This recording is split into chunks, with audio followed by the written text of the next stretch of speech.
92 news election headquarter से फैसल अब्बासी आपकी खिदमत में हाजिर है। पाकिस्तान में आम इंतखाबात 8 फरवरी को होने जा रहे हैं और 92 न्यूज़ की ये खुसूसी ट्रांसमिशन आप देख रहे हैं। लम्हा बलम्हा हम आपको अपडेट करते रहे हैं और करते रहेंगे। किस कॉन्स्टिट्यूंसी में क्या नताइज आएंगे, अब तक की जो सारी परसेप्शन है वो क्या है, तज्ज़िये क्या हैं, तबसरे क्या हैं। लेकिन ट्रांसमिशन के आगाज़ में हम अपने देखने वालों के इस प्यार के बेहद मशकूर हैं कि आज 92 न्यूज़ 9 बरस का हो चुका है। 9 बरस का ये जो सफ़र है वो यकीनन आप लोगों की मोहब्बतों का अमीन है और ये सफ़र इसी तरह इंशाअल्लाह जारी रहेगा। इलेक्शन मुहिम अब ख़त्म होने में 2 घंटे बाकी हैं। अब तक का जो इंतखाबी माहौल है, किसका मंशूर बहुत अच्छा है, किसने इलेक्शन मुहिम बहुत अच्छी की, किसने इंतखाबी माहौल गरमाया और बनाया, नई आने वाली सियासी जमातों के लिए चैलेंजेस क्या हैं, पहले से मौजूद जो सियासी जमातें हैं उनके लिए कितना दुश्वार है ये इलेक्शन, और जो पाकिस्तान में इस वक्त इंतखाबी माहौल है, इस माहौल में इस इंतखाबात के जो नताइज आने हैं उस पर पाकिस्तान के अवाम और स्टेक होल्डर्स कितना भरोसा करेंगे, ये कलीदी सवाल है जो पूछा जा रहा है। हमारे इलेक्शन ट्रांसमिशन में हमारा पैनल हमारे साथ मौजूद है।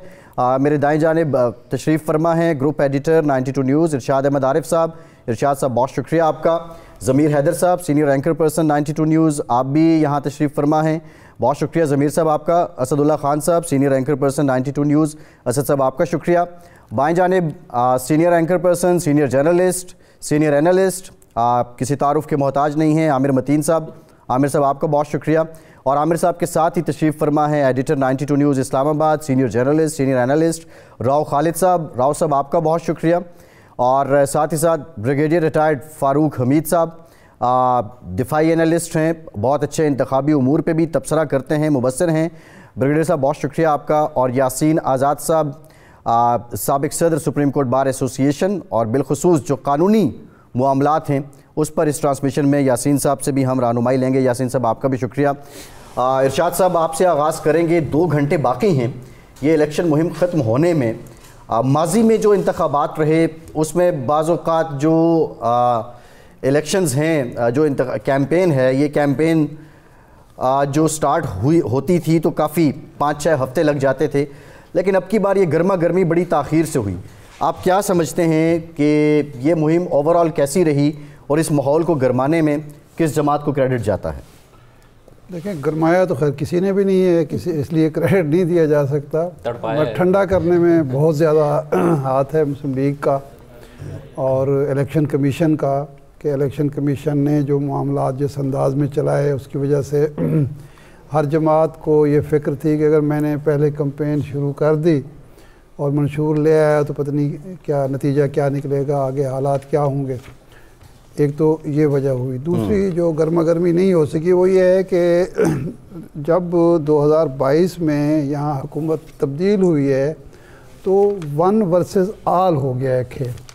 पहले होता था मुख्तलिफ जमातें एक दूसरे के मद्दे मुकाबल होती थी, तो ये 22 में जब हुकूमत बनी और सारी जमातें उस एक ही टोकरी में डाल के सारे अंडे जो हैं वो रख दिए गए आवाम के सामने, और सारे के सारे अपना मंशूर भी भूल गए, अपने इख्तलाफात भी भूल गए, अपने जो कंट्रोवर्सीज़ थी वो भी माजी की सारे नज़रियात वगैरह सब कुछ भूल भुला गए। तो उसके बाद फिर लोगों ने भी यही सोचना शुरू कर दिया कि ये 1 वर्सेस ऑल है, ये सारे एक हैं और इधर एक है। और उसके बाद फिर जो कानूनी जंग चली और जिसके नतीजे में वो 1 साइडेड हो गया इलेक्शन, कि जो निकलना चाहते हैं अवाम में जाना चाहते हैं वो उनको इजाज़त नहीं है, और जिनको अवाम देखना नहीं चाहते वो इस डर के मारे नहीं जा रहे कि पता नहीं हमारे साथ क्या अवाम का सलूक होगा। तो इस वजह से ये मुहिम तो अमलन ये 10 दिन चली है, 10 या आप 12 दिन लगा लें। इससे पहले तो कोई 27 तारीख को मंशूर आया, ऐसे लगता ही नहीं था कि पाकिस्तान में कोई इलेक्शन भी हो रहे हैं। इससे पहले ये होता था कि कम से कम 35 दिन 40 दिन जो होते थे वो भरपूर। मुझे याद आता है 18 में नवाज शरीफ साहब और मरीम साहिबा जेल में थी, लेकिन उसके बावजूद शहबाज शरीफ साहब और जो दूसरे लीडर थे वो कराची जा रहे थे, सिंध जा रहे थे, दूसरी जगहों पे सूरत हाल थी, तो ठंडा रहा माहौल। इस दफ़ा सर्दी भी ज़रूरत से ज़्यादा पड़ी, उसके भी शायद असरात होंगे। तो अब माहौल तो नहीं गरमाया गया और उसमें इलेक्शन कमीशन का भी हिस्सा है और भी बहुत सारे स्टेक होल्डर हैं जिनकी वजह से इसको ठंडा रखा गया। सही। लेकिन क्या इलेक्शन डे भी इतना ही ठंडा होगा? शाह साहब, इस पे इलेक्शन डे पे आते हैं, इलेक्शन डे पे बात करते हैं। आमिर साहब, आपका एक वैसे क्लिप बड़ा वायरल चल रहा है कि बतौर एनालिस्ट काफ़ी दुश्वारी हो रही है इस इलेक्शन पे तज्जिया करते हुए, लेकिन जो 2 घंटे, अब 2 घंटे से भी कम वक्त है, इस सारे माहौल में अगर इलेक्शन कैंपेन उस तरह नहीं भी चली रिवायती तौर पे जो गर्मा गर्मी होती थी, फिर भी जितनी चली, तो आप जो जमातें मैदान में हैं, खुलकर मैदान में हैं, पीपल्स पार्टी है और मुस्लिम लीग नून है बड़ी जमातों में, किसको क्रेडिट देते हैं कि किसने ज़्यादा पुकारा कि आ जाओ अब तो दूसरी जमात आई, या आप समझते हैं कि ये बिल्कुल ही कोई माहौल नहीं है? नहीं जी, ये बिल्कुल जो हम जिस तरह के इलेक्शन कवर करते रहे हैं तो ये बिल्कुल उससे मुख्तलिफ हैं और मुनफरद है। मुझे ये एजाज़ हासिल है कि शाद आरिफ साहब तो मुझसे भी सीनियर हैं, मगर मुझे 1985 से लेके अब तक जितने भी इलेक्शन हैं मैंने उसको कवर किया है एज अ जर्नलिस्ट के तौर पे, उसको देखा भी है, कवर भी किया है, तज्जिया भी इसके ऊपर दिया है। ये टोटली डिफरेंट है। पहले बड़ा आसान तज्जिया होता था कि आप पूछते थे कि जनाब पिछले इलेक्शन में कितने वोट थे, कैंडिडेट कौन से थे, इस दफ़ा जो है बरादरियाँ क्या थीं, इस दफ़ा इधर के इधर चले गए, इधर के इधर चले गए, पार्टी की ये सिचुएशन है। बड़ा आसान तज्जिया होता था, एक आसान तरीका था। इस दफ़ा जो है एक डिफरेंट सिचुएशन है और ये आइंदा 3 दिन हमारे लिए बड़े ही मुश्किल काम है। मेरे लिए तो बहुत ही मुश्किल है, आई एम श्योर बाकी के लिए भी है, कि यहाँ एक नॉर्मल सिचुएशन नहीं है। यहाँ जो इलेक्शन है, इलेक्शन कॉन्स्टिट्यूंसी से, इलेक्शन से ज़्यादा वो माहौल है जिसके मतलब बात करने की ज़रूरत है। और हमारे यहाँ एक तबका है पूरा हमारे मीडिया के अंदर भी जो इस वक्त बिल्कुल कबूतर की तरह आंखें बंद करके वो कॉन्स्टिट्यूंसी की कर रहा है। अब ज़ाहिर हम भी बात करेंगे कॉन्स्टिट्यूंसी की, मगर हाथ बंधे हुए हैं कि क्या बात करें कि वहाँ पर नॉर्मल सिचुएशन अब तक जो हो चुका हुआ है कि जिस तरीके से निशान एक पार्टी का चला गया, फिर उनके कैंडिडेट कोई जेल में है, कोई भागा हुआ है, उसके बाद अब जो हो रहा है, इस वक्त हो रहा है, पोलिंग एजेंट हमें बताया जा रहा है कि वो नहीं मिल रहे। वो 2 दिन पहले पोलिंग एजेंट देना होता है तो वो देता है, जो ही वो अपना नाम, फ़ोन और शनाख्ती कार्ड देता है वो पुलिस पहुंच जाती है। तो ये और आगे क्या होगा ये भी नहीं पता। सो हमें उस माहौल पर नज़र रखने की ज़्यादा ज़रूरत पड़ रही है बजाय इसके कि हम इलेक्शन डिस्कस करें। तो ये एक बड़ी डिफरेंट इस दफ़ा सूरत हाल है। ये मैं कल एक जगह मिसाल दे रहा था कि 2 बॉक्सर्स हैं, एक के हाथ पांव बंधे हुए हैं और दूसरे को खुला छोड़ा हुआ है, और हमारा काम है उस पर तज्जिया कर रहे हैं और हम कह रहे हैं कि नहीं देखें इसने यूँ किया वो किया। वो ये एक बेवकूफ़ाना सी लग रही है बात, मुझे बड़ी शर्मिंदगी हो रही है बात करते वक्त कि तज्जिया किस चीज़ पे करें। मैं तो उससे दूसरा एक ज़रूर मैं कहूँगा, एक और लिहाज से ये मुनफरिद इलेक्शन है कि इस दफ़ा वैसे तज्जिया है, एक लिहाज से मुश्किल है, एक आसान है। कि पहली दफ़ा मैं समझता हूँ डिस्पाइट एवरीथिंग, जो मर्जी कोई कह ले, ये इलेक्शन होने जा रहा है। उसकी वजह यह है कि पाकिस्तान की इलेक्शन की एक इंतखाबात की तारीख रही भी है और उसके अंदर एक हमेशा से वो एक रोल रहा हुआ है लाए जाने वालों का और बैठाए जाने वालों का। तो ये तरीकाकार था 1985 के बाद जितनी भी 7-8 गवर्नमेंट जो हो गई हुई हैं, जो हटाई जाती थी गवर्नमेंट, सबको पता होता था कि इसने नहीं आना दूसरे ने आना है, तो लोग भी उस तरफ ही राग़िब हो जाते थे। तो ये इस दफ़ा जो मुझे अलाउ मी मैं 1 मिनट ख़त्म कर दूं कि इस दफ़ा जो है ये सूरत हाल है कि यहाँ पे पहली दफ़ा इस तमाम चीज़ों के बावजूद जिसका मैंने जिक्र किया, फिर भी तजिया हम भी कर रहे हैं, लोग भी कर रहे हैं, जिधर जाओ लोग पूछ रहे हैं कि जी कौन जीतेगा, क्या होगा। तो ये इलेक्शन इस सेंस में ये हो रहा है कि डिस्पाइट एवरीथिंग, ये सब कुछ होने के बावजूद भी ये तजिया है, क्योंकि इस दफ़ा जो पहले बिल्कुल लोग एक तरफ चल पड़ते थे वो नहीं है, लोग इस दफ़ा रेसिस्ट कर रहे हैं। अब ये अलग बात है कि इलेक्शन वाले दिन पता चलेगा कि उनकी मज़ाहमत कितनी थी, कितनी पार्टिसिपेशन थी, टर्नआउट क्या था। बिल्कुल ठीक है, टर्नआउट क्या था ये तो पता चलेगा जब बक्से खुलेंगे और किसकी सीटें कितनी हैं।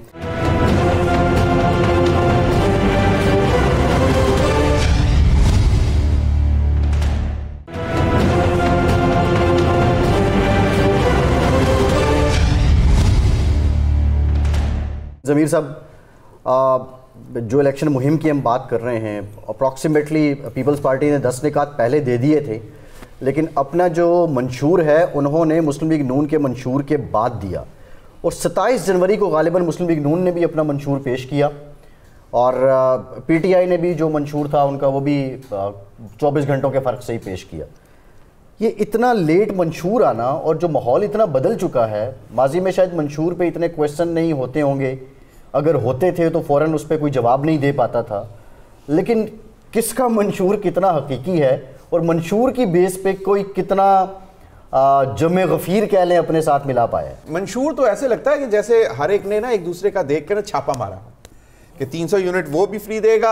सबसे पहले अगर याद हो तो आईपीपी ने अनाउंस कर दिया था, वो पता नहीं जब आईपीपी बनी उससे पहले हमजा शहबाज साहब ने अनाउंस कर दिया था जब वो सीएम बने थे, 100-200 यूनिट आगे हम आए, उस वक्त वो ज़िमनी इलेक्शन पंजाब के हो रहे थे। तो वो मुझे तो इन मंशूरों में कोई ऐसी नई चीज नजर नहीं आती। पहले तो एक टाइम होता था जिस नाम करता है बाकायदा मंशूरों को कंपेयर किया जाता था कि यार ये और इन्होंने पहले क्या डिलीवर किया हुआ है। अब तो ऐसे लगता है कि जैसे रिटोरिक है, एक मंशूर आ गया नहीं आया, कोई परवाह है? वैसे आप मुझे एक बात बताओ कि कोई यहाँ कैंडिडेट्स मैटर कर रहे हैं, पार्टीज मैटर कर रही हैं, मंशूर कहीं पे मैटर नहीं कर रहा किसी को। किसी वोटर से जाके पूछो कि यार आपने मंशूर पढ़ा इनका, वो कहेगा जी वो क्या है, वो यार वो 10 सफ़ों की चीज़ है, 20 सफ़ों की चीज़ है, 5 सफ़ों की चीज़ है, 1 सफ़े का है, सिंगल लाइनर है, व्हाटएवर कुछ है। वो कहते हैं यार मंशूर को क्या करना है, हमें तो बंदा देखना है कि कौन आएगा, कौन जीतेगा और फिर कौन हमारे काम करवाएगा। सिंपल सी बात है। इस पे ज़रा हम आएंगे, मैं राव साहब की तरफ भी आऊँगा, लेकिन यासीन साहब ज़ाहिर है जो जिस तरह आमिर साहब ने बात की, इरशाद साहब ने बात की, क्या आपको भी रिवायती तौर पे जिस तरह इलेक्शन होते हैं उससे ये इलेक्शन मुख्तलिफ नज़र आ रहा है? और बिलखुसूस इन इंतखाबात के बाद जो आपकी फ्रेटर्निटी है, लीगल फ्रेटर्निटी, क्योंकि इस अब की बार तो बहुत से वकील भी मैदान में हैं और रूल ऑफ लॉ की आप लोग बात करते हैं, क्या रूल ऑफ लॉ भी आपको यकीनी और बेहतर नज़र आता है? देखिए सर, पहली बात यह है कि 76 ईयर्स का मैं भी हो गया हूँ। मैंने एक से एक इलेक्शन देखा है और इलेक्शन की जो गमा गमी होती है वो तो मुझे कहीं नज़र नहीं आई उस हिसाब से। उसकी एक वजह है, वजह यह है कि जब आपने 2 असम्बलियों को तोड़ा, पंजाब असम्बली और KPK को, तो हम सब ने नारा लगाया कि 90 दिन के अंदर इन दोनों असम्बलियों के इलेक्शन होने चाहिए। ज़ाहिर है कि 90 दिन के अंदर जब आपने इलेक्शन नहीं कराए तो एक आइनी बहस से शुरू हो गई, मामला सुप्रीम कोर्ट तक गया और सुप्रीम कोर्ट ने जो 14 मई की डेट मुकर्रर की वो उस पर भी इलेक्शन नहीं हुआ। आम आदमी के जहन में ये तसव्वुर आने लगा कि शायद पाकिस्तान में इलेक्शन मुश्किल हो जाएगा। तो वो जो कन्फ्यूजन थी पंजाब असम्बली की, KPK की, देन सुप्रीम कोर्ट का आर्डर, तो जब आपने 8 फरवरी की डेट मुकर्रर की तो जिस तरह लोगों का पॉइंट ऑफ व्यू ये था कि शायद 8 फरवरी को भी इलेक्शन नहीं होंगे। उस वक्त भी आपने देखा होगा कि 1-2 बड़ी पॉलिटिकल पार्टीज़ ने कहा कि ये 8 फरवरी का दिन हमें सूट नहीं करता, सर्दियों का मौसम है, ये है वो सब। लेकिन मेरा पॉइंट ऑफ व्यू उस वक्त ये था कि 8 फरवरी को हर हालत में इलेक्शन होंगी। उसकी वजह यह थी कि ऑनरेबल सुप्रीम कोर्ट ने जो इनिशिएटिव लिया उसमें तमाम पॉलिटिकल पार्टीज़ को सुप्रीम कोर्ट में बुलाया और कहा कि भाई डेट मुकर्रर करो। चूँकि सुप्रीम कोर्ट के जजमेंट का भी मजाक उड़ाया गया कि 14 मई को इलेक्शन नहीं हुए, 90 डेज़ की जो रट थी उसकी वजह से भी सूरत हाल ख़राब हुई कि आइन को कोई मानता ही नहीं है। तो हमें यहाँ अप्रिशिएट करना चाहिए ऑनरेबल सुप्रीम कोर्ट के रोल को कि उन्होंने तमाम पॉलिटिकल पार्टीज़ को बुलाकर एक तरीक़ाकार तय किया, प्रेसिडेंट को भी इन्वॉल्व किया, चीफ इलेक्शन कमिश्नर को भी इन्वॉल्व किया। क्योंकि हमारे आइनी इदारों के दरमियान झगड़ा ये था कि सदर को इख्तियार है या इलेक्शन कमीशन को है, वो झगड़ा अपनी जगह पे मौजूद था। अल्टीमेटली जो डेट मुकर्रर हुई है वो तमाम पॉलिटिकल पार्टीज़ के कंसेंट से हुई। तो मेरा पॉइंट ऑफ व्यू ये था कि 8 फरवरी को हर हालत में इलेक्शन होंगे, लेकिन बाज़ पार्टियों के जहन में था कि शायद 8 फरवरी को भी इलेक्शन ना हो। पब्लिक का माइंड जो था वो बिल्कुल अगेंस्ट में था। लोग कह रहे थे कि पंजाब का इलेक्शन नहीं हुआ, KPK का इलेक्शन नहीं हुआ, तो हम प्रिज्यूम नहीं करते कि 8 फरवरी को भी इलेक्शन होगा। बहरहाल अल्लाह करे दुरुस्त आए, देर आए दुरुस्त आए, 8 फरवरी को इलेक्शन हो जाए तो इंशाअल्लाह ताला अब उम्मीद है कि वो होगा। लेकिन ये तमाम सूरत हाल जो इलेक्शन की गेमा गेमी की हम बात कर रहे हैं उसकी वजूहत जो है मेरे नज़दीक ये थी कि इन वजूहत की वजह से वो गेमा गेमी सामने नज़र नहीं है। जहाँ तक किसी की पार्टी के मंशूर का ताल्लुक है, मैं तो यह दावे के साथ कहता हूँ कि जिन पार्टियों का मंशूर है उन जमातों के दूसरे लोगों से अगर पूछें कि आपका पार्टी का मंशूर क्या है, तो शायद उन्होंने भी नहीं पढ़ा होगा। मंशूर एक पॉलिटिकल पार्टी का अपना स्टैंड है, वो देते हैं कि हम अगर इक़्तिदार में आए तो क्या करेंगे, क्या नहीं करेंगे। नारे लगाने में और प्रैक्टिकल काम करने में ज़रा मुश्किल काम है, बिल्कुल डिफरेंट। बिल्कुल ठीक है। ब्रिगेडियर साहब, ज़ाहिर आपने ये सारी गुफ्तगू सुनी है, बट मंशूर की इसलिए हम बात कर रहे हैं, बार बार मैं इसलिए इस पर ज़ोर दे रहा हूँ कि हम ये कहते हैं कि सियासत बदल चुकी है, लोगों के पास आवाज़ है, अब लोग आवाज़ उठाते हैं और एक्सप्रेस करते हैं। तो जो हम डेमोक्रेसीज़ की बात करते हैं वहाँ डिबेट्स होती हैं, मंशूर आता है, लोग अपना मौक़िफ़, रोड मैप, एक्शन प्लान पेश करते हैं, लेकिन यहाँ पे कुछ हालात डिफरेंट है, तो कुछ चीज़ें अभी तक बड़ी हद तक रिवायती हैं। अगर मैं आपसे पूछूं, जितनी पार्टीज़ अभी मैदान में हैं, जिनकी लीडरशिप मैदान में है, पीपल्स पार्टी और नून लीग है, बॉडी लैंग्वेज का कितना फ़र्क था? ये जो 10-12 दिन की मुहिम चली है, आप किसको ज़्यादा नंबर देंगे कि बॉडी लैंग्वेज में वो ज़्यादा तगड़े रहे, वो कम कंफ्यूज थे बनिस्बत दूसरों के? बिस्मिल्लाहिर्रहमानिर्रहीम, बहुत शुक्रिया। देखें, पहली बात यह है कि we are not being fair. ये इलेक्शन बड़े एबनॉर्मल हालात में हो रहे हैं। मैं ख़ासकर बात कर रहा हूँ दहशतगर्दी, security, terror threats.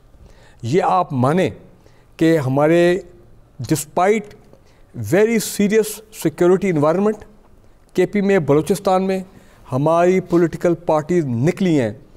Peoples party पहले आई है, ये इसको आप क्रेडिट दें। बिलावल भुट्टो जरदारी ने एक बड़ा अच्छा, मैं समझता हूँ, कामयाब इलेक्शन कैंपेन किया है और उन्होंने वाकई पीपल्स पार्टी का जो एक पुराना इमेज हमारे ज़हन में था, जब जुल्फ़िकार अली भुट्टो रैलीज एड्रेस करते थे, जब बेनज़ीर भुट्टो साहिबा जो है वो रैलीज एड्रेस करती थी, तो वो काफ़ी हद तक वो माजी की यादें ताज़ा हुई हैं। And he is appeared as a very bold leader despite ये टेरर थ्रेट्स। और ये बलूचिस्तान में क्या हुआ था, पीपल्स पार्टी के रैली पे हमला हुआ, पीटीआई के रैली पे हमला हुआ, पीएमएलएन के रैली पे हमला हुआ। फिर जो प्री इलेक्शन वायलेंस है, जो कि पहले कभी मैंने इतना नहीं देखा आजकल के हालात के मुताबिक, प्री इलेक्शन वायलेंस। केपी में जो इंडिपेंडेंट कैंडिडेट्स हैं, वहाँ पे जो मखसूस सूरत हाल है with the law enforcement agencies, आप देखें कि उन्होंने हटे नहीं है। मैं कहना ये चाह रहा हूँ कि give credit to these political parties. Fazal Rahman sahab भी एंड में वो बोलते रहे, रेजोल्यूशन में, सेनेट में 3, कि जनाब वेदर के हैं, दहशतगर्दी है, हमारे लीडर्स हमारे लिए बहुत मोहतरम हैं, हम उनको लूज़ नहीं करना चाहते हैं। लेकिन और फजल रहमान साहब वॉज इन द लीड, वो भी इवेंचुअली 3 दिन पहले निकल आए बाहर, उन्होंने भी JUI की जलसी हुए। मैं कहना ये चाह रहा हूँ, we must appreciate the resilience of the people of Pakistan. यार ये एक बड़ी यूनिक कौम है, आप समझ नहीं रहे हैं। जितने भी मुश्किल हालात में ये कौम आए, मैंने देखा है, मैं 1960 ऑनवर्ड प्रेसिडेंट अयूब खान के बाद जो डेमोक्रेटिक मूवमेंट चली थी ज़रदारी भुट्टो की, उस वक़्त से मैं ये तमाम चीज़ें देख रहा हूँ very closely as observer of Pakistani politics. भाई ये कौम अनबीटेबल है, ये रेजिलियंट कौम है, ये खड़ी होती है मुश्किल वक्त में जी। आप देखें केपी में डिस्पाइट ऑल जो हुआ है, वो लोग निकले हैं बाहर, उन्होंने इलेक्शन कैंपेनिंग की है, मार भी खाई है, जलसे भी किए, जुलूस भी निकाले। और इसी तरह PMLN यस वो आए हैं ज़रा दे, क्योंकि टेरर थ्रेट्स तमाम टॉप लीडरशिप के थी। मैं आज आपको इस लाइव प्रोग्राम में कह रहा हूँ, बिलीव मी, मेरे जैसे शख्स को इतनी, I am not that well inform, लेकिन डर था कि खुदा न खास्ता को बड़ा हादसा ना हो जाए पाकिस्तान में। और ऐसा हादसा देखें, हमने देख चुके हैं। क्या हम भूल गए 27 दिसंबर 2007 को सानिया लियाकत बाग, बेनज़ीर भुट्टो, ये थे ना इलेक्शन थे 15 दिन पहले, क्या हुआ था वहाँ पे? पड़ गए थे ना दहशतगर्द। खुदा ना खास्ते, ये तो मैं कहता हूँ अल्लाह की बड़ी मेहरबानी है इस मुल्क पे। ये जो आपने देखिए, मेरी बात सुने, मैं एक बात मुकम्मल कर लूँ कि अल्लाह ने हमें बचाया। आज रात 12 बजे इलेक्शन कैंपेन खत्म हो जाएंगे, अब तो किसी रैली का उसका जवाब ही नहीं है। लेकिन कराची में कल कैसे पीपल्स पार्टी, इस पे आते हैं जरा, कल जो है वो उसकी बहुत माय पॉइंट इज दिस कि ये अल्लाह ने बड़ी मेहरबानी की है कि हम इतने इंपॉर्टेंट माइलस्टोन तक पहुंच गए 8 फरवरी। बिल्कुल ठीक है, इसमें कोई दो राय नहीं है, इसमें कोई दो राय नहीं है कि खुदा का शुक्र कि कोई बड़ा हादसा नहीं हुआ और इलेक्शन डे भी खैर से अल्लाह ने बचाया। बिल्कुल ठीक है।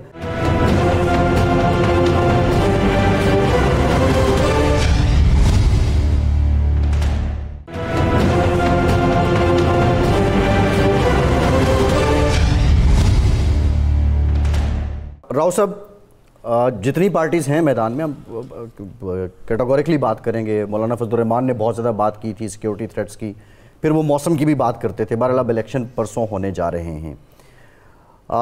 बॉडी लैंग्वेज की मैं बात इसलिए कर रहा हूँ कि अपेरेंटली ये इंप्रेशन है कि पीपल्स पार्टी ने इनिशिएटिव लिया कि कोई इलेक्शन का माहौल बने, कोई मौसम कोई माहौल गर्म हो। आप समझते हैं कि पीपल्स पार्टी क्लियर थी और उसकी वजह ये थी कि उनका जो घर था सिंध वो ओके था और बाकी पंजाब में, बलूचिस्तान में, KP में वो बोनस खेल रहे थे, या कोई और रीज़न थी? देखिए, मैं एक दो इश्यूज़ पे छोटा छोटा कमेंट कर दूं। एक तो इलेक्शन के जो गहमा गहमी के हवाले से, उसमें एक पहलू हम नज़रअंदाज कर रहे हैं। इतनी बड़ी इकनॉमिक एक्टिविटी जनरेट होती है जब इलेक्शन पाकिस्तान में होते हैं, वो इस दफ़ा नहीं हुई। वो लोगों के साल साल के दाने बन जाते थे उससे। गाड़ियाँ चल रही हैं, टेंट चल रहे हैं, कुर्सियाँ आ रही हैं, जा रही हैं, और पेट्रोल, और ये लोग बैनर छप रहे हैं, पोस्टर छप रहे हैं, लड़के कैंपेन्स कर रहे हैं बाईसाइकिल के ऊपर। तो वो एक इकनॉमिक एक्टिविटी, उससे जज्बा भी पैदा होता था, वो ज़ाहिर ऑब्वियसली वो उस तरह से नहीं हुआ। दूसरी चीज़ जो बिलावल की आपने बात की, मैंने जो देखा, बिलावल ने, आप देखें, पंजाब में बड़ा फोकस किया, जिसकी मैं वजह ये समझता हूँ कि PTI के वो कह ले कि हमें बाज़ाहिर नज़र आता है वो स्पेस उसकी ख़त्म हो गई है समहाउ, लेकिन वोटर की स्पेस क्या ख़त्म हुई है कि नहीं, वो तो 8 को पता चलेगा। बिलावल ने ये सोचा कि जो लोग हमारे पीपल्स पार्टी के लोग थे, और ये उनकी दुरुस्त है सोच के, वो जब पीपल्स पार्टी से अलहदा हुए तो वो उनके लिए ऑप्शन PTI बनी आकर आके, जब उनको मौका मिला, तो वो उनको एड्रेस करने के लिए उन्होंने एक एफ़र्ट की है, और मेरे हिसाब से बड़ी बरवक्त और कामयाब एफ़र्ट है कि पंजाब में उस वोट का हिस्सा जितना वो खींच सकते हैं। लोग बददिल लोगों के, पता नहीं PTI ने आना है, नहीं आना, उसके बंदे ने जीतना है, इलेक्शन भी लड़ेगा कि नहीं लड़ेगा, वज़ीर आज़म तो बनना ही नहीं है। तो इस किस्म की सोच जब मौजूद हो तो वो बड़ा टाइमली उन्होंने उसको हिट किया। और ये बात भी दुरुस्त है कि उन्होंने जितनी आके पंजाब में जिस जोशो जज्बे से शुरू किया, अगर उसके रिस्पांस में दूसरी जमातें भी आ जाती, मुनाजरे का चैलेंज कबूल कर लेती, या दूसरी जमातें भी इसी तरह करती, तो पंजाब में तो एटलीस्ट एक माहौल बन जाता। लेकिन समहाउ वो माहौल नहीं बना। और सबसे इम्पॉर्टेंट बात इन इलेक्शन के हवाले से जो है, वो मेरी ज़िंदगी में 77 में पहला इलेक्शन मैंने, जिसमें कह ले कि एक तरह से एक्टिवली स्टूडेंट होने के नाते पार्टिसिपेट किया। पीपल्स पार्टी के कैंडिडेट थे हमारे साहब नज़ीर सुल्तान, NA 70 होता था उस वक्त, अब चेंज हो गया उसका, NA 90 हो गया शायद। तो उस वक्त से लेके अब तक इस किस्म के इलेक्शन नहीं देखे जिसके बारे में एक फियर ऑफ अननोन मौजूद है जी, कि पता नहीं क्या होना है। वरना इलेक्शन का कुछ ना कुछ आइडिया होता था, 19-20 हो जाता था, 88 के जैसे हुए। ये राव साहब, ये आप कह रहे हैं कि पता नहीं क्या होना है, लेकिन एक इम्प्रेशन की हद तक क्या, बल्कि यकीन की हद तक एक जमात का प्रचार भी ये कि हम आ रहे हैं हुकूमत में।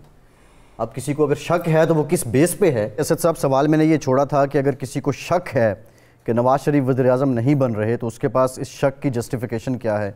क्या आपको शक है? देखिए, हम तो नहीं कह सकते कि कौन वज़ीर आज़म बन रहा हो कौन नहीं बन रहा। सब दावा कर रहे हैं, नून लीग भी दावा कर रही है, और वो लोग जो जिनके पास इस वक्त सिंबल नहीं है वो भी समझ रहे हैं कि मेजॉरिटी सबसे ज़्यादा उनके पास आ जाएगी और ये उनका हक है। तो ये तो नहीं कहा जा सकता कि उनका, हाँ वो ये पोस्टरिंग ज़रूर करते हैं। पहले भी, पिछली मरतबा भी हमने देखा था कि किया उन्होंने ये था कि 2013 के इलेक्शन में उन्होंने कहा कि 10 बजे विक्ट्री स्पीच दे दी थी, और इस मरतबा जो है वो इश्तहारात छप गए हैं जिनका ज़मीर साहब जिक्र कर रहे थे, वज़ीर आज़म बन गए हुए हैं वो। तो ये वो ज़रा बाकियों से थोड़ा सा आगे खड़े हुए हैं ये बताने के लिए कि जी हम बन। अच्छा, ग्राउंड पे सिचुएशन लग भी रही है ऐसे कि चाहे कम ही मार्जिन के साथ उनकी हुकूमत बने, लेकिन ऐसा लग रहा है कि शायद वो कुछ ना कुछ मैनिपुलेट करके, मनूवर करके 2-4 जमातों को साथ मिला के, क्योंकि इस वक्त बड़ी तादाद में आज़ाद उम्मीदवार हैं और बड़ी तादाद में आज़ाद उम्मीदवार जीतेंगे भी, वो सारे के सारे शायद पाकिस्तान तहरीक इंसाफ के साथ ना खड़े रहें। उम्मीद ये की जा रही है कि शायद वो इस्तेकाम पाकिस्तान पार्टी के साथ चले जाएं। अगर इस्तेकाम पाकिस्तान पार्टी, जिसके अभी 14 सिर्फ MNA के उम्मीदवार उतरे हुए हैं, अगर वो एक मुनासिब सा साइज़ बनाने में कामयाब हो जाते हैं तो वो मिलकर नून लीग के साथ हुकूमत बना सकते हैं। जहांगीर तरीन साहब ने तो कह भी दिया कि नवाज शरीफ हमारे वज़ीर आज़म होंगे, हम के साथ मिलकर मुल्क की तरक्की को आगे बढ़ाएंगे। मुनासिब से साइज़ तो अगर नहीं भी बनता तो वो फिर भी इत्तेहादी है। नहीं, अब 2 सीटों के साथ तो इत्तेहादी क्या होंगे वो? अगर देखें ना, एक जहांगीर तरीन जीत जाए, दूसरे अलीम खान जीत जाए, तो 2 सीटों, तीसरी सीट तो आती हुई कि नजर आ नहीं रही अभी फिलहाल। इलेक्शन के बाद जहाज नहीं चलना, इंडिपेंडेंस के लिए जहाज उड़ना है ना। हाँ, वही मैं कह रहा हूँ, वही तो मैं कह रहा हूँ ना, जहाज उड़ने के बाद ही मुनासिब सा साइज़ बनेगा ना। अगर वो मुनासिब सा साइज़ बन जाए तो फिर वो एक पार्टनर बन सकते हैं नवाज शरीफ साहब के साथ। तो ये एक सिनेरियो है कि जिसमें हम देखते हैं कि इस सिनेरियो में एक हुकूमत बनेगी जिसमें नून लीग का वज़ीर आज़म होगा और उनको ये सपोर्ट कर रहे होंगे। सिनेरियो नंबर 2 ये है कि पीपल्स पार्टी यही काम कर ले अगर वो अपनी ज़्यादा सीटें ले ले, मगर मैं जब कैलकुलेट करता हूँ तो मुझे नज़र नहीं आता कि पीपल्स पार्टी 80-90 सीटों को टच कर सकती है। कहाँ से करेगी? चलें आप 61 सीट्स हैं सिंध में, आप 50 सीटें ले भी लेते हैं तो उसमें से बाकी आपको 50 सीटें या 55 सीटें भी इवन ले लेते हैं तो बाकी 25-30 सीटें पंजाब से तो नहीं निकाल पा रहे, खैबर पख्तूनख्वा से तो आपकी 1-2 सीटें भी नहीं निकल पा रही जो मैं देख रहा हूँ, और बलूचिस्तान में चलें आप 2-3 सीटें ले सकते हैं। तो 80 पर नहीं पहुँच पा रहे। अगर 80 पर नहीं पहुँचेंगे तो फिर जोड़ तोड़ करना बड़ा मुश्किल हो जाएगा। तो पीपल्स पार्टी मुझे लगता है कि थोड़ा सा अभी जो दावा कर रही है उनको भी पता है कि ग्राउंड पर यह मुश्किल हो जाएगा अनटिल अनलेस के इस्तेकाम पाकिस्तान पार्टी बहुत बड़ा साइज लेकर आ जाए आज़ाद के साथ, या फिर आज़ाद उम्मीदवार को पीपल्स पार्टी इतनी अच्छी अट्रैक्टिव ऑफर दे दे कि वो उनको मिलाकर 100+ में चले जाएं। तो ये एक सिनेरियो उनके साथ मुमकिनात तो सभी हैं, लेकिन मेरा ख्याल ये नंबर 1 सिनेरियो जो मैंने पहले डिस्कस किया, नंबर 2 ये है। हाँ, नंबर 3 जो पीटीआई वाले कहेंगे कि जी हमारे आज़ाद उम्मीदवार जीतते हैं, सुप्रीम कोर्ट हमें अलाउ कर दें, हम पार्टी के तौर पर बैठ जाएं, या हमारे सारे आज़ाद उम्मीदवार किसी छोटी जमात के साथ मिलकर इत्तेहाद बना लें तो हमारी जमात की कोलिशन गवर्नमेंट बन जाएगी। मगर इसके इम्कानात देखें 8 तारीख को क्या होता है। ये तो यानी आप जो इम्कानात की बात कर रहे हैं इसका मतलब है कि आपको शक है कि नून लीग की हुकूमत नहीं बन रही, जो नवाज शरीफ? नहीं, मुझे बिल्कुल शक नहीं है। मैंने कहा कि यकीन की हद तक शक है। इरशाद साहब, ग्राउंड पर मुश्किल है, चौथी ऑप्शन भी है कि वो फिर PDM 2 हो जो 22 आजाद पे एक मैं बात कर दूं, मेरे ख्याल उस पे मियां साहब नहीं है। फैसल आजाद पे एक बात कर दूं, 85 के जब इलेक्शन हो रहे थे ना तो पीर पगाड़ा साहब से किसी ने पूछा कि गैर जमाती इलेक्शन हो रहे हैं तो हुकूमत किसकी बनेगी? उसने कहा जो भी जीतेगा वो मुस्लिम लीग ही होगा। तो ये आज़ाद वालों का यही है कि जो भी जीतेगा वो शायद मुस्लिम लीग ही हो। अच्छा, इरशाद साहब, जरदारी साहब तो मखलूत हुकूमत की बात करते हैं, लेकिन सवाल ये है कि आपका जो गेस नंबर है वो क्या है? आप क्या समझते हैं? अगर हम तनासुब देखें, आप अंदाज़ा लगाते हैं तो नून लीग की कितनी सीटें होंगी, पीपल्स पार्टी की कितनी होंगी और आज़ाद कितनी होंगी? अंदाज़ा नहीं, शाह साहब का होमवर्क मुकम्मल होता है इस सिलसिले में। मुझे पिछली ट्रांसमिशन याद आ गई 2018 की। अच्छा, गुजारिश ये है, पहली तो बात जो आप कर रहे हैं ना मैं नवाज शरीफ साहब के वज़ीर आज़म बनने की और मुस्लिम लीग, अगर तो ये इलेक्शन नहीं हो रहे, सिलेक्शन हो रही है और सिलेक्शन हो चुकी है तो फिर तो ज़ाहिर है जो आपकी राय है वो मेरी राय है। लेकिन अगर ये इलेक्शन हो रहे हैं तो फिर इलेक्शन में मैटर करते हैं अवाम और अवाम की राय और अवाम का फैसला जो उस दिन वो करने निकलेंगे। अगर तो अवाम के लिए आपने सारे रास्ते बंद कर दिए हैं कि वो सिर्फ वही लोग निकलेंगे जो जाके मियां नवाज शरीफ साहब को वोट डालेंगे और वो वज़ीर आज़म बन जाएंगे, और आपको यकीन है, मुझे यकीन है, असदुल्ला साहब को यकीन है कि बाकी किसी वोटर को ना जाने दिया जाएगा ना वोट डालने दिया जाएगा, तो फिर तो मैं आपसे इत्तेफाक कर लेता हूँ। लेकिन अगर फैसला अवाम ने करना है तो मैं नहीं समझता कि हम किसी के बारे में इस वक्त प्रिडिक्ट करने की बात। यह है कि अगर आज के दिन भी या कल तक आप एक इंडिपेंडेंट कैंडिडेट को गिरफ्तार कर रहे हैं, अगर नए केसेस बन रहे हैं, फैसले आ रहे हैं, 14-14 साल सज़ाएं सुना रहे हैं, तो इसका मतलब ये है कि रिज़ल्ट वो नहीं है जो हमें दिखाए जा रहे हैं, सुनाए जा रहे हैं। इसका मतलब ये है कि अवाम ने 8 तारीख को फ़ैसला करना है जी, और उस फैसले के बारे में मैं कुछ नहीं कह सकता कि वो फ़ैसला क्या होगा। अगर उस फैसले को रिवर्स करने की कोशिश की गई, उस फैसले को मैनिपुलेट करने की कोशिश की गई, किसी की मसनूई हुकूमत बनाने की कोशिश की गई, या किसी ने मसनूई हुकूमत बनाने की, वो हमारे असल में ये दोनों बड़ी पार्टी और बाकी भी, मौलाना फजल रहमान साहब ने अब वो जिसे पिया चाहे वही स्वागन हो, इन्होंने मान लिया है कि जिसे पिया चाहेगा वो स्वागन हो जाए।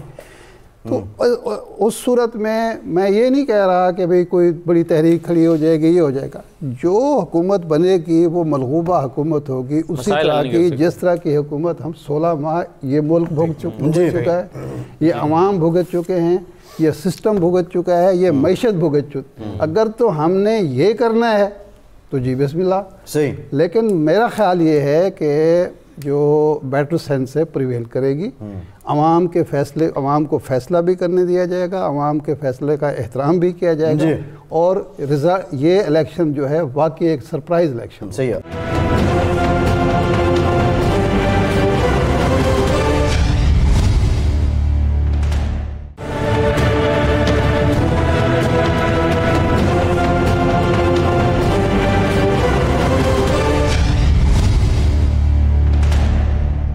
ब्रेक के बाद एक बार फिर से आपको खुशामदीद कहेंगे। यासीन आज़ाद साहब, ये जो पीटीआई से मुतालिक बात हो रही है और एक पार्टी से मुतालिक बात हो रही है कि उसके हाथ बांध दिए गए हैं, आप क्या समझते हैं कि ये हाथ बंधवाने में उस पार्टी का किरदार कितना है? और दूसरा, क्या आप भी समझते हैं कि सादा अक्सरियत भी बहुत बड़ा चैलेंज है नवाज शरीफ साहब के लिए? सर, इस सवाल का जवाब देने से पहले 16 महीने का जिक्र किया गया, तो 16 महीने में हम वो 3.5 साल भूल जाते हैं कि वो हम काउंट नहीं करते। तो जहाँ 16 महीने की बात करते हैं वहाँ 3.5 साल की भी बात करें तो ज़्यादा मुनासिब है। नंबर 2, आप ये बता दें कि 2018 में पंजाब असम्बली में अक्सरियत किसकी थी? नून की थी ना। हुकूमत किसने बनाई? पीटीआई ने बनाई। क्या हुआ कि आज़ाद उम्मीदवार जो थे वो अलीम खान ने और जहांगीर तरीन ने लिए और उन्होंने हुकूमत बना ली। अब जो सूरत हाल है, जिसका ज़ाहिर है इसका फ़ैसला तो 8 फरवरी को पाकिस्तान के आवाम करेंगे कि किस जमात को कितनी सीटें देते हैं, कितना नहीं देते। लेकिन यहाँ सवाल ये पैदा होता है कि जो आज़ाद उम्मीदवार हैं, जो लोग वो जीतेंगे, कानूनी एतबार से इलेक्शन रिज़ल्ट के 3 दिन के अंदर अंदर उन्होंने किसी न किसी पॉलिटिकल पार्टी के अंदर जाना है। और अगर 3 दिन के अंदर अंदर वो किसी पॉलिटिकल पार्टी को ज्वाइन नहीं करते तो वो इंडिपेंडेंट कैंडिडेट तस्वर किए जाएंगे, फिर वो जंप नहीं कर सकेंगे। अब वो आज़ाद उम्मीदवार किस पार्टी के साथ जाते हैं? जैसे आप ख़ुद कहते हैं कि एक पार्टी को इशारा है कि उसने हुकूमत बनानी है, और अगर उसी पार्टी को किसी हद तक मेजॉरिटी मिल जाती है या उसका कौमी असम्बली के हिसाब से वोट ज़्यादा है, तो ऐसी हालत में वो इंडिपेंडेंट कैंडिडेट उस साइड पे जाना पसंद करेगा ना जहाँ उसको पता है कि ये पार्टी हुकूमत बनाने की पोजीशन में है। दूसरी तरफ तो वो नहीं जाएगी। अब 2018 में भी इवन कौमी असम्बली में भी जो सूरत हाल बनी, अगर आज़ाद उम्मीदवार जाके इमरान खान को ज्वाइन नहीं करते तो क्या इमरान खान हुकूमत बना लेता? नहीं बनाता। तो अब जो पीटीआई का जिस तरह आपने हवाले से बात की कि मैं ये समझता हूँ कि इमरान खान साहब अगर एक वैसे सियासतदान के वाकई सियासतदान होते तो वो पंजाब असम्बली को कभी डिज़ाल्व नहीं करते, KPK की हुकूमत को कभी डिज़ाल्व नहीं करते। इन 2 सूबों में उनकी हुकूमत थी, बड़े आराम के साथ वो अपनी ज़िंदगी गुजार सकते थे। लेकिन उस पार्टी लीडर के लिए प्रॉब्लम यह है कि वो अपने अलावा किसी को इक़्तिदार में नहीं देखना चाहता। वरना अगर 2 बड़े सूबों में आप और आइनी बहरान पैदा नहीं करते, कितनी बदकिस्मती है कि एक वज़ीर आला रात को एतमाद का वोट लेता है और दूसरे दिन अपने पार्टी के सरबराह के कहने पे पूरी असम्बली को तोड़ देता है। दूसरी पार्टी के सरबराह, हाँ, दूसरी पार्टी तोड़ देता है। तो ये तमाम चीज़ें, ये तमाम सिचुएशन जो हमें देखनी पड़ेगी। अब मेरा जो अपना ज़ाती मौक़िफ़ है वो ये है कि मुस्लिम लीग इस वक्त मुझे 7 पार्टियों से ज़्यादा पुरएतमाद नज़र आती है जी, और नंबर 2 पे PPP सही है। ये यासीन साहब आपकी तरफ आएंगे। ज़मीर साहब, मेरा ख्याल है कि अक्सरियती पार्टी जो 2018 में थी वो पंजाब के 10 सीटें सबसे ज़्यादा पीटीआई की थी। ना, मुस्लिम लीग की थी सूबाई में आज़ाद उम्मीदवारों को शामिल होकर ज़्यादा हो गई थी। इलेक्शन जो सूबाई असम्बली में नवाज शरीफ की जो है ना मेजॉरिटी जी। अच्छा, इसमें ज़मीर साहब, अगर 9 अप्रैल 2022 के बाद पीटीआई असम्बली में ही बैठी रहती तो ये दिन देखने पड़ते हैं? देखें, ये इसमें तो कोई दो राय नहीं है, दिन क्या देखने, लेकिन उसको कम से कम राजा रियाज साहब लीडर ऑफ द ऑपोजिशन ना होते इमरान खान साहब खुद लीडर ऑफ द ऑपोजिशन होते, बैठते, अच्छी सियासत करते, टफ टाइम देते, और जो लोएस्ट एप पे उस वक्त गई हुई थी। और इसमें कोई दो राय नहीं है कि अब जो हालात थे उस वक्त वोट ऑफ नो कॉन्फिडेंस से पहले, उसमें पीटीआई के लोग हमें खुद, जो इलेक्टेड जो लोग थे, वो कहते थे हम अपनी कॉन्स्टिट्यूंसी में नहीं जा सकते, इतने बुरे हालात थे। और लेकिन वो और बहुत अच्छा मौका मिल रहा था कि वो अपोजिशन में बैठते। वो अपोजिशन में नहीं बैठे, इस्तीफे दे दिए। उसके बाद जो अभी बताया कि जो जुल्म किया उन्होंने KP और पंजाब, बेसिकली अपने पैरों पे खुद कुल्हाड़ा मारा उन्होंने। लेकिन अब बात यह है कि क्या ये सारे जो भी कुछ किया उन्होंने, या जो हुआ, फिर 9 मई भी हो गई और जो कुछ भी हुआ, क्या उसका फ़ायदा वो उठा सकते हैं? हाँ, अगर उनका निशान होता, बल्ले का निशान होता, पीटीआई एज ए पार्टी होती, तो फिर शायद उठा सकते थे वो फ़ायदा पूरे सिनारियो का, क्योंकि सिंपैथी वोट इस वक्त खास तौर पे 9 मई के बाद बहुत ज़्यादा चला गया। फिर ये जो कंसेक्टिव 3 वर्डिक्ट आए हैं, इनसे भी आप माने या ना माने, लेकिन अवाम ना खुश है।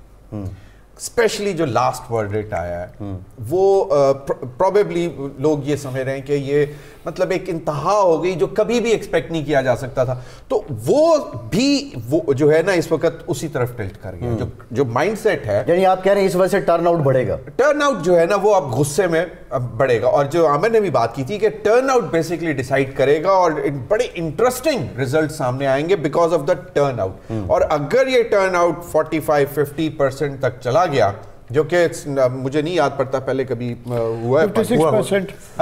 77 में गालिबन 56%। तो अगर उस लेवल तक चला जाता है तो सेंटीमेंट देखें ना, तो फिर उसके बाद आप जो पूरा टोटल सिनारियो है ना वो फिर आज़ाद ही डिसाइड कर रहे होंगे कि क्या होगा। ज़मीर साहब से मैं एक सवाल करना चाहता हूँ कि ये जो आप अवाम की सिंपैथी की बात कर रहे हैं या गुस्से की बात कर रहे हैं, 9 अप्रैल को अपोजिशन में नहीं बैठा है एक शख्स, उसने गलती की बिल्कुल, असम्बलियाँ तोड़ दी, उसने गलती की सही। 9 मई हुआ, उसने गलती की। ये लोग इतने बेवकूफ़ हैं पाकिस्तान के कि एक आदमी गलतियां करता जा रहा है और उसकी मकबूलियत बढ़ती चली जा रही है। ये अवाम के बारे में हम क्या राय हैं? वैसे हम अवाम के बारे में क्या राय रखते हैं? सर वैसे नहीं बताएं। मैं सर देखें, बात ये है कि इसमें तो कोई दो राय है। मीडिया पे बैठ के हमने कहा कि जी जो भी 9 मई में वाकई मतलब देखें जेन्युइनली जो मुलविस हैं आप उनको सजा दें। आपको अभी तक एस्टैब्लिश नहीं हो सका कि अभी तक हेर से ही है ना कि नहीं जी वहां बैठकर तैयारी की गई। बहुत से ऐसे लोग हैं जिन्होंने आके ऐसी स्टेटमेंट्स दे दी ये तो कि जी उसी ने बनाया, उसको छोड़ दो। मैं कह रहा हूं कि वो असेंबली में नहीं बैठा, वो गलती उसको ना, वो गलती हो गई। दोनों असेंबलियां तोड़ी, वो गलती। हां, सियासी रवैया हुआ। नहीं सर, एक बार नहीं, इसमें नो कॉन्फिडेंस जब आया, वोट ऑफ नो कॉन्फिडेंस जब आया तो उसको रूल आउट किसने किया? क्या वो लीगल था? फिर सर क्या वजह, आर्टिकल 5 को बेस बना के। बिल्कुल, सवाल बुनियादी ये है कि असेंबली में रह के क्या पॉपुलैरिटी को मजीद इनहेंस या रिटेन नहीं किया जा सकता था? This is the question.